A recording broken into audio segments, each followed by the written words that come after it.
What say of it? What say of conscience grim, that spectre in my path? Chamberlain's Veronida. Let me call myself, for the present, William Wilson. The fair page now lying before me need not be sullied with my real appellation. This has been already too much an object for the scorn, for the horror, for the detestation of my race.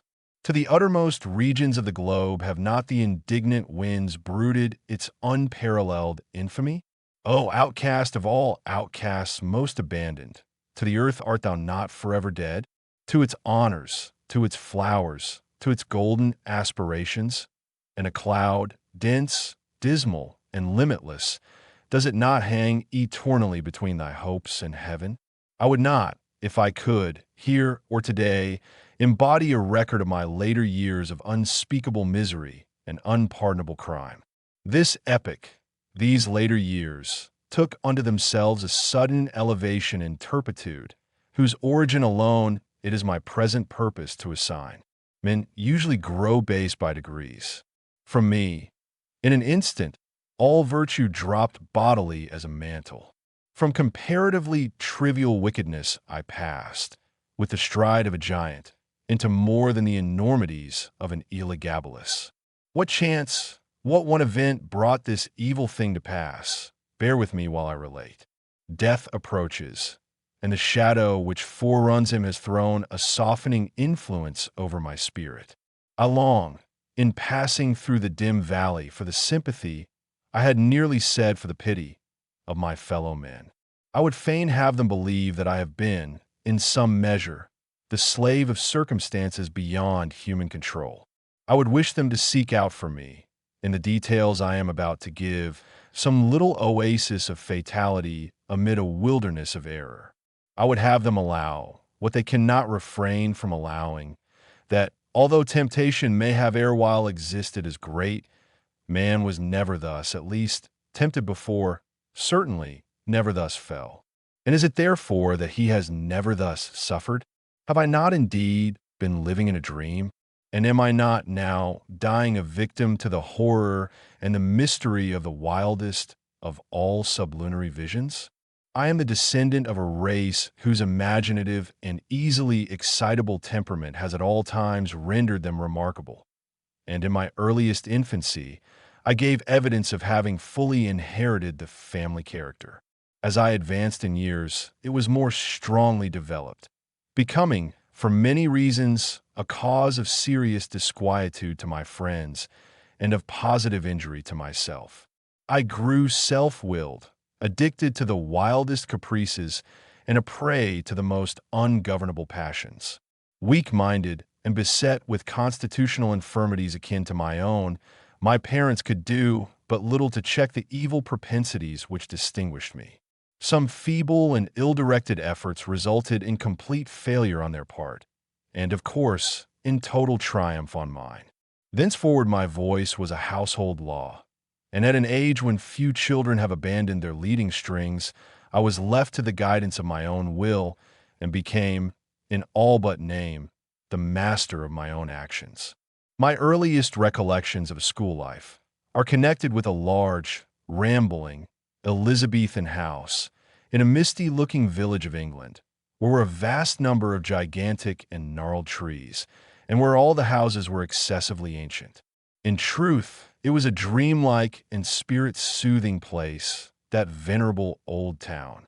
At this moment, in fancy, I feel the refreshing chilliness of its deeply shadowed avenues, inhale the fragrance of its thousand shrubberies, and thrill anew with undefinable delight at the deep hollow note of the church bell, breaking, each hour, with sullen and sudden roar, upon the stillness of the dusky atmosphere in which the fretted Gothic steeple lay embedded and asleep. It gives me, perhaps, as much of pleasure as I can now, in any manner experience, to dwell upon minute recollections of the school and its concerns. Steeped in misery as I am, misery, alas, only too real, I shall be pardoned for seeking relief, however slight and temporary, in the weakness of a few rambling details. These, moreover, utterly trivial and even ridiculous in themselves, assume, to my fancy, adventitious importance, as connected with a period and a locality when and where I recognized the first ambiguous monitions of the destiny, which afterwards so fully overshadowed me. Let me then remember. The house, I have said, was old and irregular. The grounds were extensive, and a high and solid brick wall, topped with a bed of mortar and broken glass, encompassed the whole. This prison-like rampart formed the limit of our domain. Beyond it we saw but thrice a week. Once every Saturday afternoon, when attended by two ushers, we were permitted to take brief walks in a body through some of the neighboring fields, and twice during Sunday, when we were paraded in the same formal manner to the morning and evening service in the one church of the village.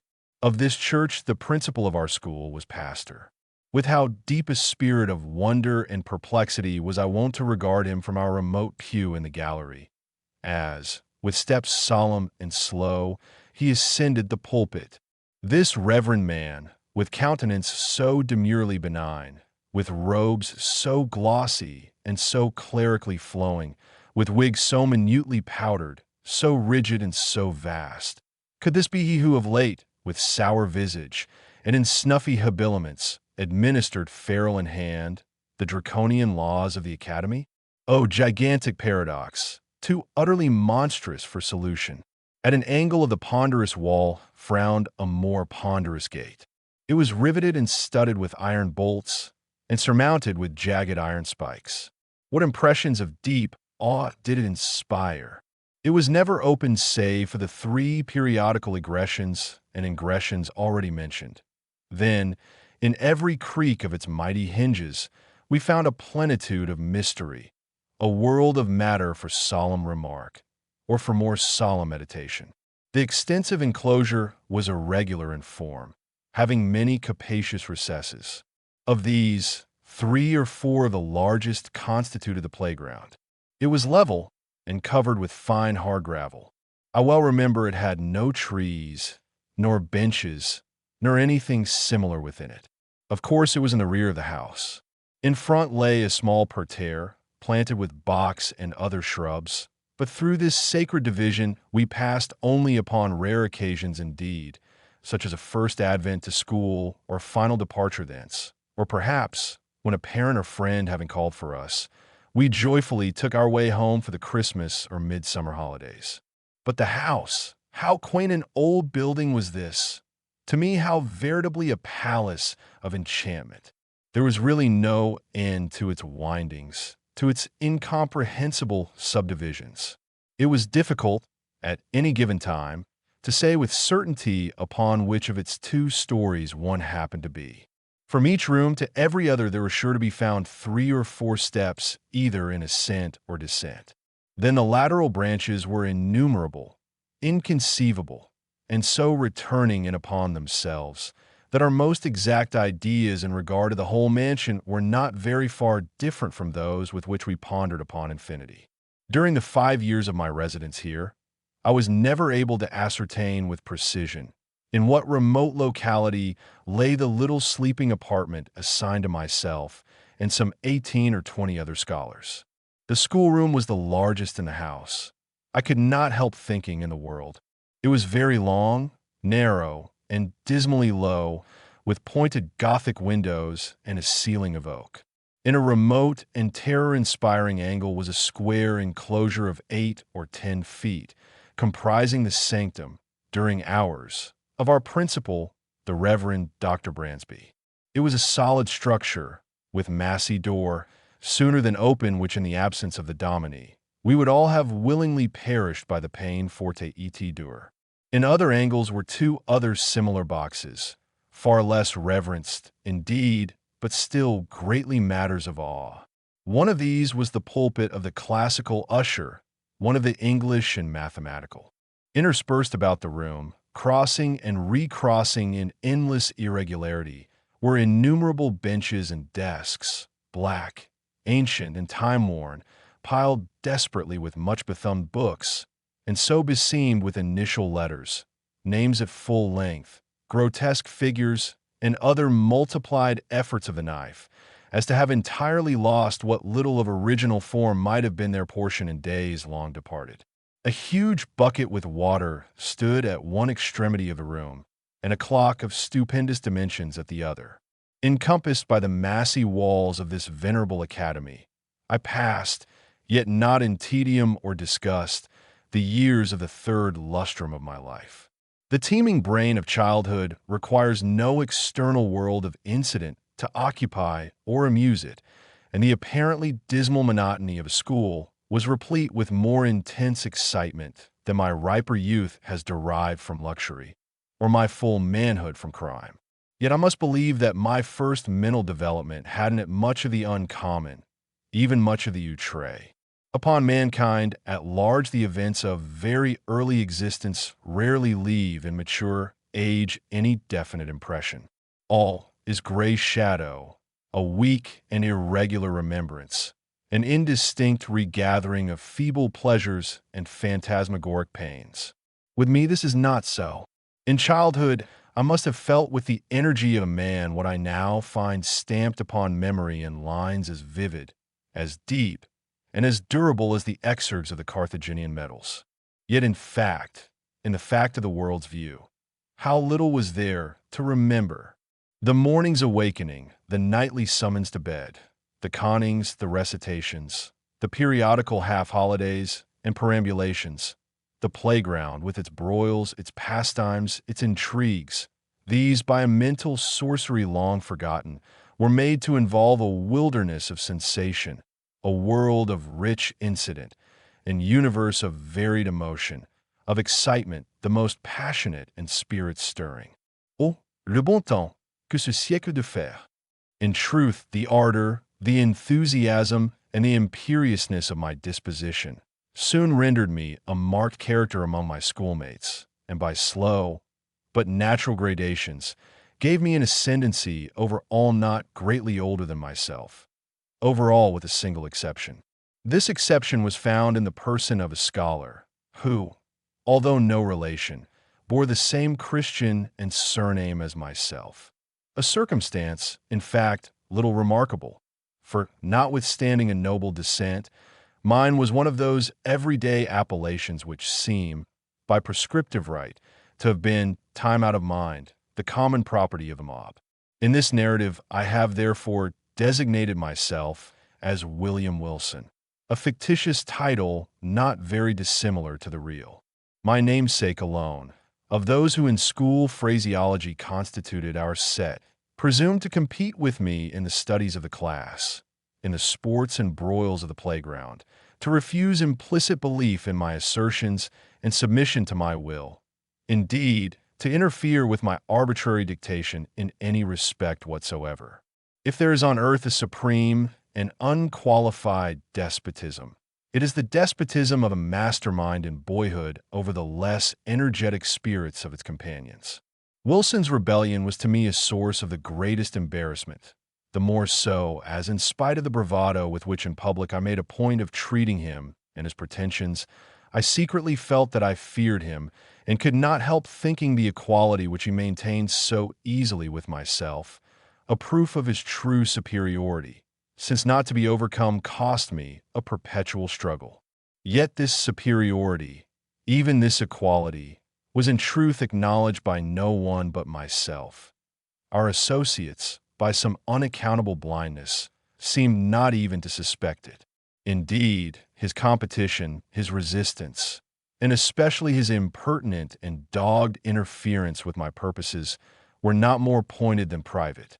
He appeared to be destitute alike of the ambition which urged and of the passionate energy of mind which enabled me to excel.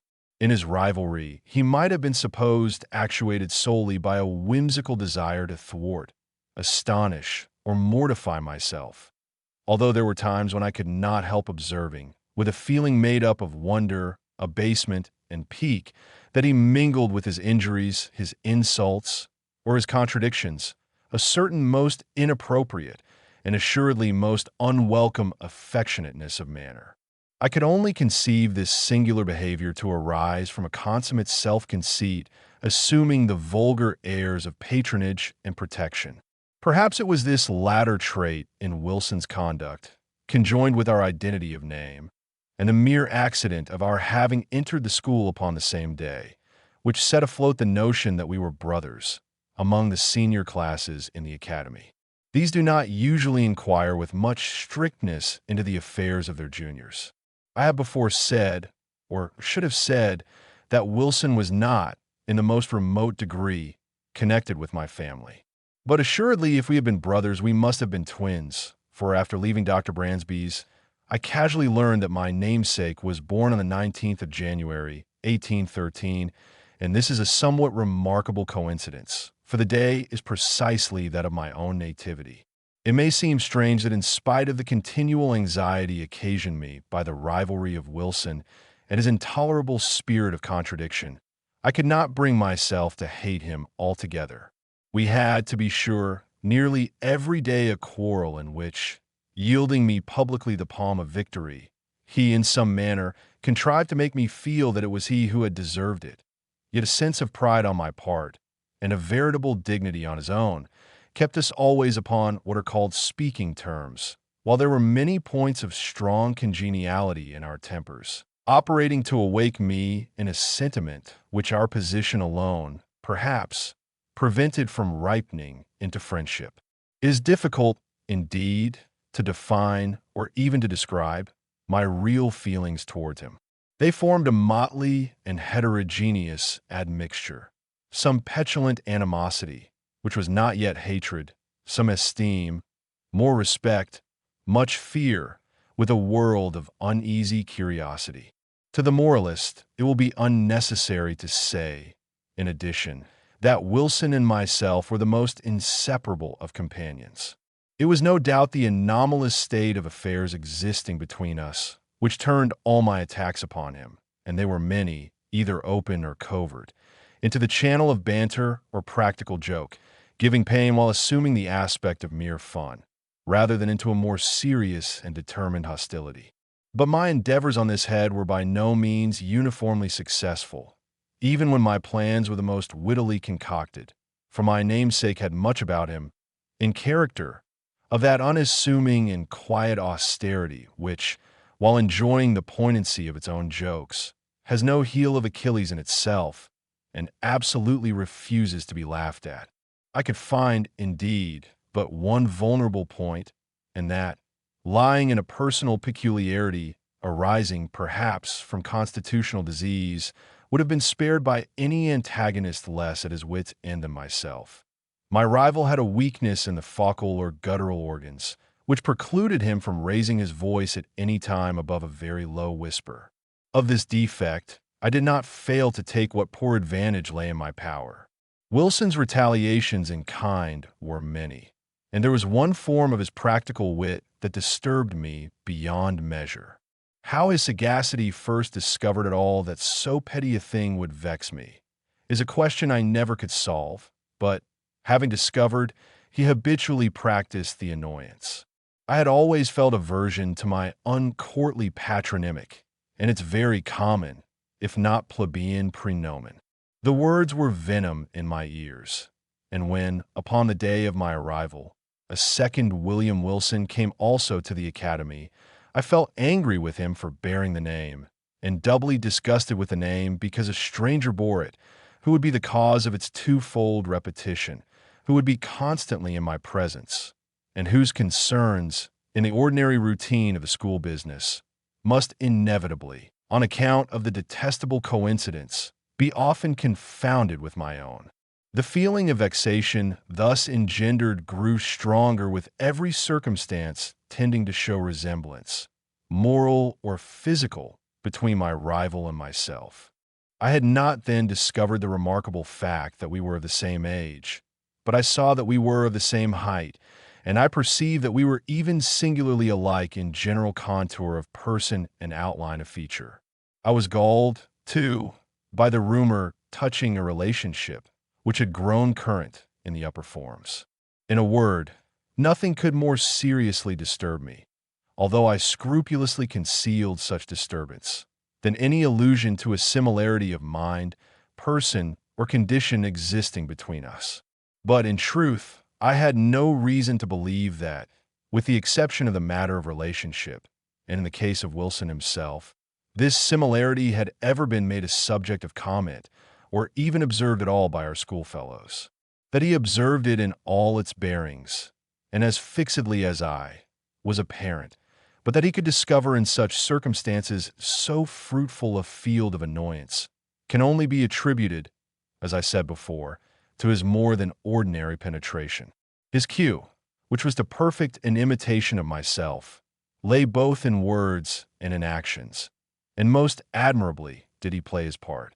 My dress it was an easy matter to copy. My gait and general manner were, without difficulty, appropriated.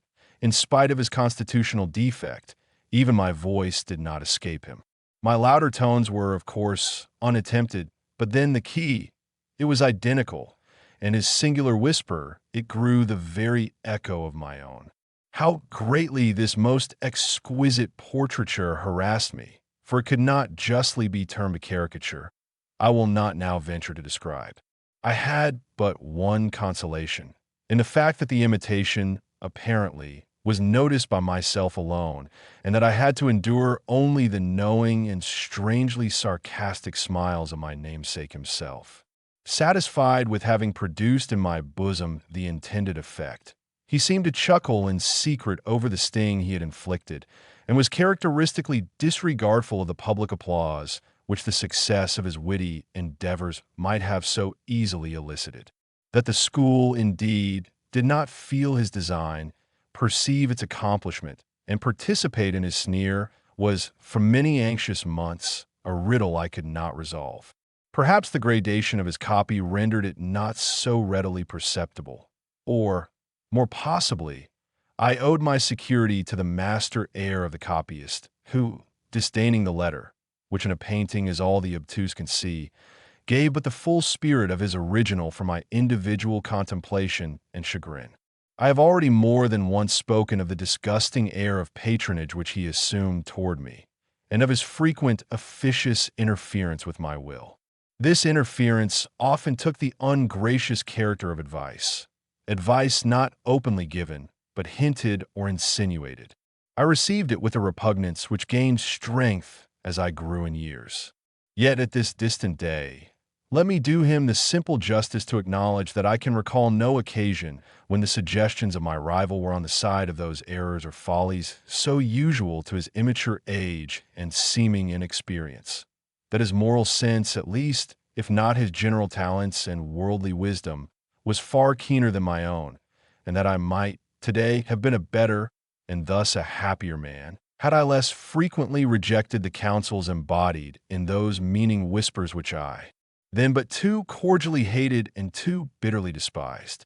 As it was, I at length grew restive in the extreme under his distasteful supervision, and daily resented more and more openly what I considered his intolerable arrogance.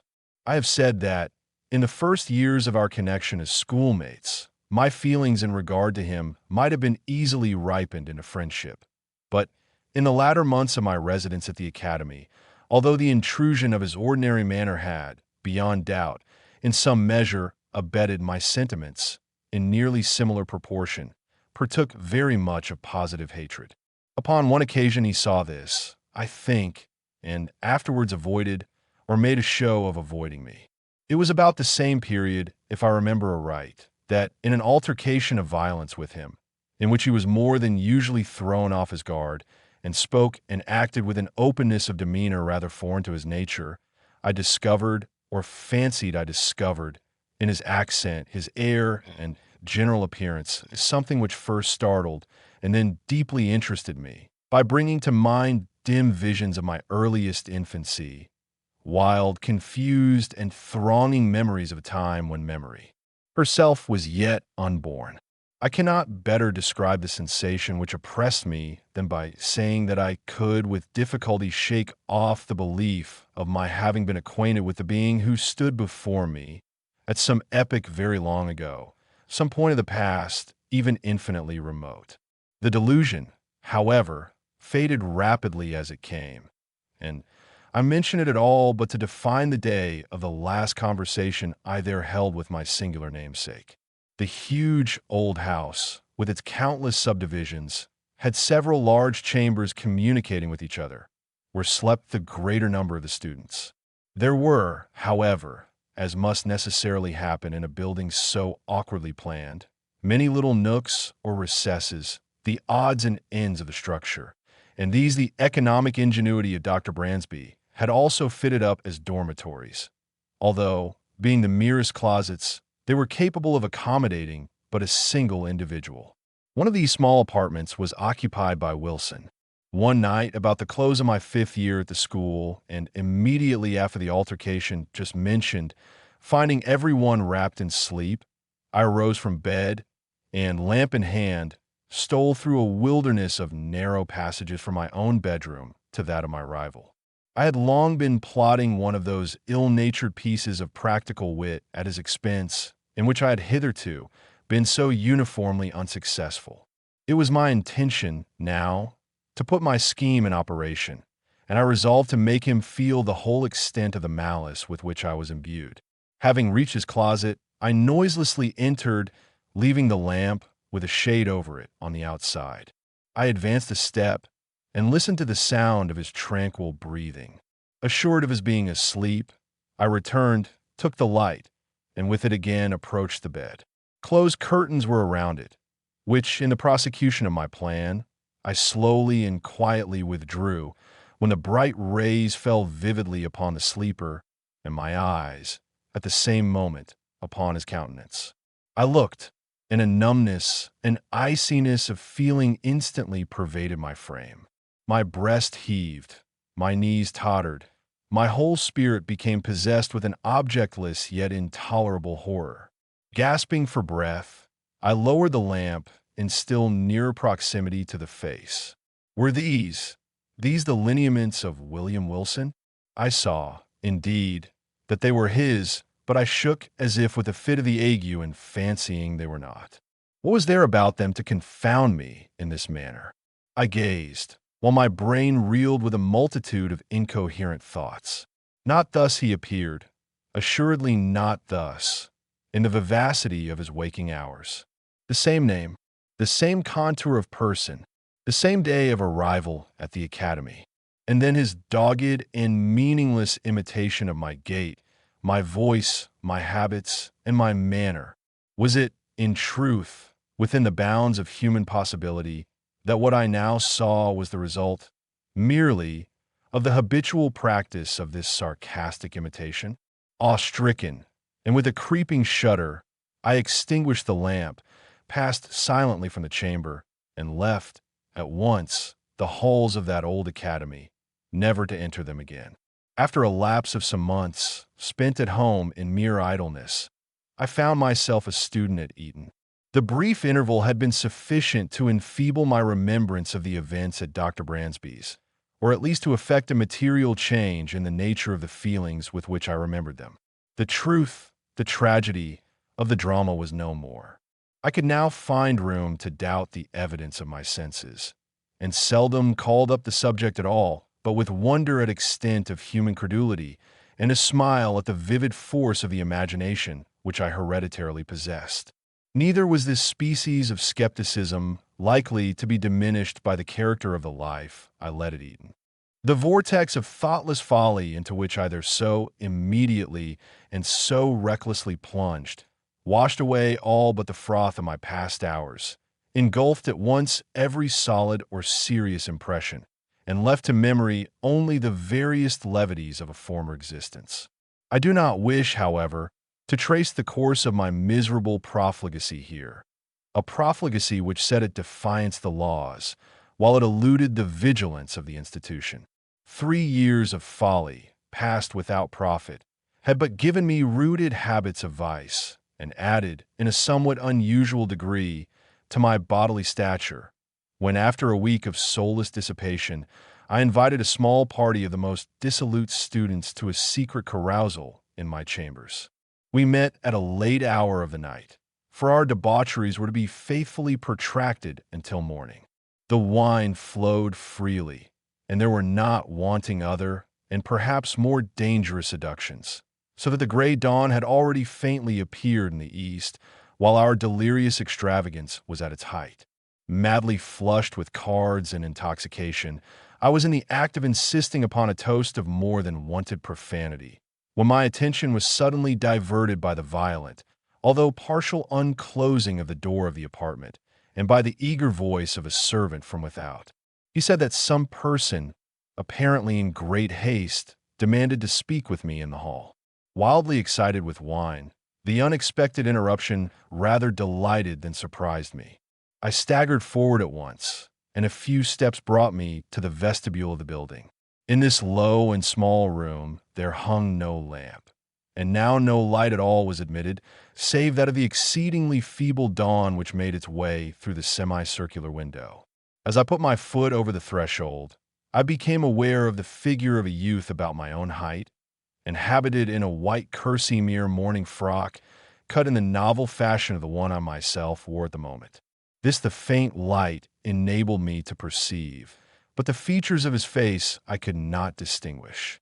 Upon my entering, he strode hurriedly up to me, and, seizing me by the arm with a gesture of petulant impatience, whispered the words, "William Wilson," in my ear. I grew perfectly sober in an instant. There was that in the manner of the stranger, and in the tremulous shake of his uplifted finger, as he held it between my eyes and the light, which filled me with unqualified amazement.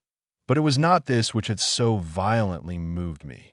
It was the pregnancy of solemn admonition in the singular, low, hissing utterance, and, above all, it was the character, the tone, the key of those few simple and familiar, yet whispered syllables, which came with 1,000 thronging memories of bygone days, and struck upon my soul with the shock of a galvanic battery. Ere I could recover the use of my senses, he was gone. Although this event failed not of a vivid effect upon my disordered imagination, yet was it evanescent as vivid. For some weeks, indeed, I busied myself in earnest inquiry, or was wrapped in a cloud of morbid speculation. I did not pretend to disguise from my perception the identity of the singular individual who thus perseveringly interfered with my affairs, and harassed me with his insinuated counsel. But who and what was this Wilson? And whence came he? And what were his purposes? Upon neither of these points could I be satisfied, merely ascertaining, in regard to him, that a sudden accident in his family had caused his removal from Dr. Bransby's academy on the afternoon of the day in which I myself had eloped. But in a brief period I ceased to think upon the subject, my attention being all absorbed in a contemplated departure for Oxford. Thither I soon went, the uncalculating vanity of my parents furnishing me with an outfit and annual establishment, which would enable me to indulge at will in the luxury already so dear to my heart, to vie in profuseness of expenditure with the haughtiest heirs of the wealthiest earldoms in Great Britain. Excited by such appliances to vice, my constitutional temperament broke forth with redoubled ardor, and I spurned even the common restraints of decency in the mad infatuation of my revels. But it were absurd to pause in the detail of my extravagance. Let it suffice that among spendthrifts I out-Herod, and that, giving name to a multitude of novel follies, I added no brief appendix to the long catalogue of vices then usual in the most dissolute university of Europe. It could hardly be credited, however, that I had, even here, so utterly fallen from the gentlemanly estate as to seek acquaintance with the vilest arts of the gambler by profession, and, having become an adept in his despicable science, to practice it habitually as a means of increasing my already enormous income at the expense of the weak-minded among my fellow collegians. Such, nevertheless, was the fact, and the very enormity of this offense against all manly and honorable sentiment proved, beyond doubt, the main if not the sole reason of the impunity with which it was committed. Who, indeed, among my most abandoned associates, would not rather have disputed the clearest evidence of his senses than have suspected of such courses the gay, the frank, the generous William Wilson, the noblest and most liberal commoner at Oxford, him whose follies, said his parasites, were but the follies of youth and unbridled fancy, whose errors but inimitable whim, whose darkest vice but a careless and dashing extravagance. I had been now 2 years successfully busied in this way, when there came to the university a young parvenu nobleman, Glendinning, rich, said report, as Herod's Atticus. His riches, too, as easily acquired. I soon found him of weak intellect, and, of course, marked him as a fitting subject for my skill. I frequently engaged him in play, and contrived, with the gambler's usual art, to let him win considerable sums, the more effectually to entangle him in my snares. At length, my schemes being ripe, I met him with the full intention that this meeting should be final and decisive, at the chambers of a fellow commoner, Mr. Preston, equally intimate with both, but who, to do him justice, entertained not even a remote suspicion of my design. To give to this a better coloring, I had contrived to have assembled a party of some 8 or 10, and was solicitously careful that the introduction of cards should appear accidental, and originate in the proposal of my contemplated dupe himself. To be brief upon a vile topic, none of the low finesse was omitted, so customary upon similar occasions that it is a just matter for wonder how any are still found so besotted as to fall its victim. We had protracted our sitting far into the night, and I had at length effected the maneuver of getting Glendinning as my sole antagonist. The game, too, was my favorite écarté. The rest of the company, interested in the extent of our play, had abandoned their own cards and were standing around us as spectators. The parvenu, who had been induced by my artifices in the early part of the evening to drink deeply, now shuffled, dealt, or played, with a wild nervousness of manner for which his intoxication, I thought, might partially, but could not altogether account. In a very short period he had become my debtor to a large amount, when, having taken a long draught of port, he did precisely what I had been coolly anticipating. He proposed to double our already extravagant stakes, with a well-feigned show of reluctance, and not until after my repeated refusal had seduced him into some angry words which gave a color of pique to my compliance, did I finally comply. The result, of course, did but prove how entirely the prey was in my toils. In less than an hour he had quadrupled his debt. For some time his countenance had been losing the florid tinge lent it by the wine, but now, to my astonishment, I perceived that it had grown to a pallor truly fearful. I say to my astonishment. Glendinning had been represented to my eager inquiries as immeasurably wealthy, and the sums which he had as yet lost, although in themselves vast, could not, I supposed, very seriously annoy, much less so violently affect him. That he was overcome by the wine, just swallowed, was the idea which most readily presented itself, and, rather with a view to the preservation of my own character in the eyes of my associates, than from any less interested motive, I was about to insist, peremptorily, upon a discontinuance of the play, when some expressions at my elbow from among the company, in an ejaculation evincing utter despair on the part of Glendinning, gave me to understand that I had effected his total ruin under circumstances which, rendering him an object for the pity of all, should have protected him from the ill offices even of the fiend. What now might have been my conduct, it is difficult to say. The pitiable condition of my dupe had thrown an air of embarrassed gloom over all, and for some moments a profound silence was maintained, during which I could not help feeling my cheeks tingle with the many burning glances of scorn or reproach cast upon me by the less abandoned of the party. I will even own that an intolerable weight of anxiety was for a brief instant lifted from my bosom by the sudden and extraordinary interruption which ensued. The wide, heavy folding doors of the apartment were all at once thrown open, to their full extent, with a vigorous and rushing impetuosity that extinguished, as if by magic, every candle in the room. Their light, in dying, enabled us just to perceive that a stranger had entered about my own height, and closely muffled in a cloak. The darkness, however, was now total, and we could only feel that he was standing in our midst. Before any one of us could recover from the extreme astonishment into which this rudeness had thrown all, we heard the voice of the intruder. "Gentlemen," he said, in a low, distinct, and never-to-be-forgotten whisper which thrilled to the very marrow of my bones. Gentlemen, I make no apology for this behavior, because in thus behaving, I am but fulfilling a duty. You are, beyond doubt, uninformed of the true character of the person who has tonight won at écarté a large sum of money from Lord Glendinning. I will therefore put you upon an expeditious and decisive plan of obtaining this very necessary information. Please to examine, at your leisure, the inner linings of the cuff of his left sleeve and the several little packages which may be found in the somewhat capacious pockets of his embroidered morning wrapper. While he spoke, so profound was the stillness that one might have heard a pin drop upon the floor. In ceasing, he departed at once, and as abruptly as he had entered. Shall I describe my sensations? Must I say that I felt all the horrors of the damned? Most assuredly, I had little time given for reflection. Many hands roughly seized me upon the spot, and lights were immediately reprocured. A search ensued. In the lining of my sleeve were found all the court cards essential in écarté, and in the pockets of my wrapper a number of facsimiles of those used at our sittings, with the single exception that mine were the species called, technically, arrondees, the honors being slightly convex at the ends, the lower cards slightly convex at the sides.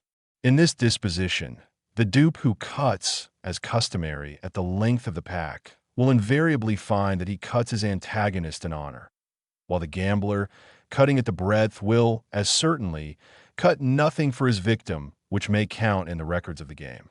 Any burst of indignation upon this discovery would have affected me less than the silent contempt or the sarcastic composure with which it was received. "Mr. Wilson," said our host, stooping to remove from beneath his feet an exceedingly luxurious cloak of rare furs. "Mr. Wilson, this is your property." The weather was cold, and upon quitting my own room, I had thrown a cloak over my dressing wrapper, putting it off upon reaching the scene of play. I presume it is supererogatory to seek here, eyeing the folds of the garment with a bitter smile, for any farther evidence of your skill. Indeed, we have had enough. You will see the necessity, I hope, of quitting Oxford, at all events of quitting instantly my chambers. Abased, humbled to the dust as I then was, it is probable that I should have resented this galling language by immediate personal violence, had not my whole attention been at the moment arrested by a fact of the most startling character. The cloak which I had worn was of a rare description of fur. How rare, how extravagantly costly, I shall not venture to say. Its fashion, too, was of my own fantastic invention, for I was fastidious to an absurd degree of coxcombry in matters of this frivolous nature. When, therefore, Mr. Preston reached me that which he had picked up upon the floor, and near the folding doors of the apartment, it was with an astonishment nearly bordering upon terror that I perceived my own already hanging on my arm, where I had no doubt unwittingly placed it, and that the one presented me was but its exact counterpart in every, and even the minutest possible particular. The singular being who had so disastrously exposed me had been muffled, I remembered, in a cloak, and none had been worn at all by any of the members of our party with the exception of myself. Retaining some presence of mind, I took the one offered me by Preston, placed it unnoticed over my own, left the apartment with a resolute scowl of defiance, and, next morning ere dawn of day, commenced a hurried journey from Oxford to the Continent, in a perfect agony of horror and of shame. I fled in vain. My evil destiny pursued me as if in exultation, and proved, indeed, that the exercise of its mysterious dominion had as yet only begun. Scarcely had I set foot in Paris air, I had fresh evidence of the detestable interest taken by this Wilson in my concerns. Years flew, while I experienced no relief. Villain, at Rome, with how untimely, yet with how spectral an officiousness, stepped he in between me and my ambition. At Vienna, too, at Berlin, and at Moscow, where, in truth, had I not bitter cause to curse him within my heart.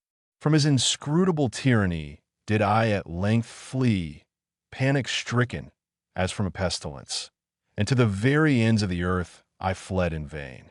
And again, in secret communion with my own spirit, would I demand the questions, who is he? Whence came he? And were his objects? But no answer was there found. And then I scrutinized, with a minute's scrutiny, the forms and the methods and the leading traits of his impertinent supervision. But even here, there was very little upon which to base a conjecture. It was noticeable, indeed, that in no one of the multiplied instances in which he had of late crossed my path had he so crossed it except to frustrate those schemes, or to disturb those actions, which, if fully carried out, might have resulted in bitter mischief. Poor justification this, in truth, for an authority so imperiously assumed. Poor indemnity for natural rights of self-agency so pertinaciously, so insultingly denied. I had also been forced to notice that my tormentor, for a very long period of time, while scrupulously and with miraculous dexterity maintaining his whim of an identity of apparel with myself, had so contrived it in the execution of his varied interference with my will that I saw not, at any moment, the features of his face. Be Wilson what he might, this, at least, was but the veriest of affectation or of folly. Could he, for an instant, have supposed that, in my admonisher at Eton, in the destroyer of my honor at Oxford, in him who thwarted my ambition at Rome, my revenge at Paris, my passionate love at Naples, or what he falsely termed my avarice in Egypt, that in this, my archenemy and evil genius, could fail to recognize the William Wilson of my schoolboy days, the namesake, the companion, the rival, the hated and dreaded rival at Dr. Bransby's? Impossible! But let me hasten to the last eventful scene of the drama. Thus far I had succumbed supinely to this imperious domination. The sentiment of deep awe with which I habitually regarded the elevated character, the majestic wisdom, the apparent omnipresence and omnipotence of Wilson, added to a feeling of even terror with which certain other traits in his nature and assumptions inspired me, had operated hitherto to impress me with an idea of my own utter weakness and helplessness, and to suggest an implicit, although bitterly reluctant submission to his arbitrary will. But, of late days, I had given myself up entirely to wine, and its maddening influence upon my hereditary temper rendered me more and more impatient of control. I began to murmur, to hesitate, to resist. And was it only fancy which induced me to believe that, with the increase of my own firmness, that of my tormentor underwent a proportional diminution? Be this as it may, I now began to feel the inspiration of a burning hope, and at length nurtured in my secret thoughts a stern and desperate resolution that I would submit no longer to be enslaved. It was at Rome, during the Carnival of 18, that I attended a masquerade in the palazzo of the Neapolitan Duke di Broglio. I had indulged more freely than usual in the excesses of the wine table, and now the suffocating atmosphere of the crowded rooms irritated me beyond endurance. The difficulty, too, of forcing my way through the mazes of the company contributed not a little to the ruffling of my temper, for I was anxiously seeking, let me not say with what unworthy motive, the young, the gay, the beautiful wife of the aged and doting di Broglio. With a too unscrupulous confidence, she had previously communicated to me the secret of the costume in which she would be habited, and now, having caught a glimpse of her person, I was hurrying to make my way into her presence. At this moment, I felt a light hand placed upon my shoulder, and that ever-remembered, low, damnable whisper within my ear. In an absolute frenzy of wrath, I turned at once upon him who had thus interrupted me, and seized him violently by the collar. He was attired, as I had expected, in a costume altogether similar to my own, wearing a Spanish cloak of blue velvet, begirt about the waist with a crimson belt sustaining a rapier. A mask of black silk entirely covered his face. "Scoundrel," I said, in a voice husky with rage, while every syllable I uttered seemed as new fuel to my fury. "Scoundrel! Impostor! Accursed villain, you shall not, you shall not dog me unto death. Follow me, or I stab you where you stand. And I broke my way from the ballroom into a small antechamber adjoining, dragging him unresistingly with me as I went.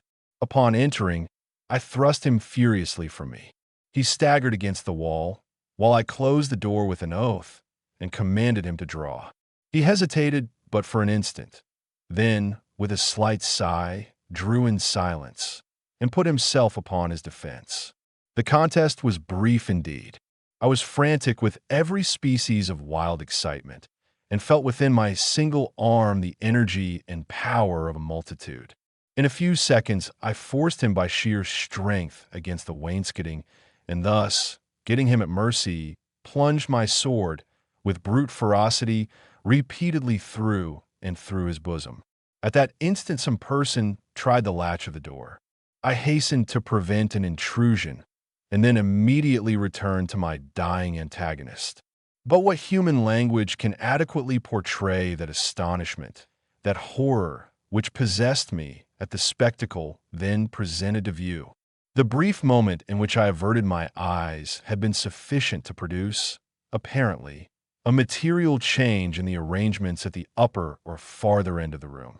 A large mirror, so at first it seemed to me in my confusion, now stood where none had been perceptible before, and as I stepped up to it in extremity of terror, mine own image, but with features all pale and dabbled in blood, advanced to meet me with a feeble and tottering gait. Thus it appeared, I say, but was not. It was my antagonist. It was Wilson, who then stood before me in the agonies of his dissolution. His mask and cloak lay, where he had thrown them, upon the floor. Not a thread in all his raiment, not a line in all the marked and singular lineaments of his face which was not, even in the most absolute identity, mine own. It was Wilson, but he spoke no longer in a whisper, and I could have fancied that I myself was speaking while he said, "You have conquered, and I yield. Yet, henceforward art thou also dead, dead to the world, to heaven, and to hope. In me didst thou exist, and in my death see by this image, which is thine own, how utterly thou hast murdered thyself.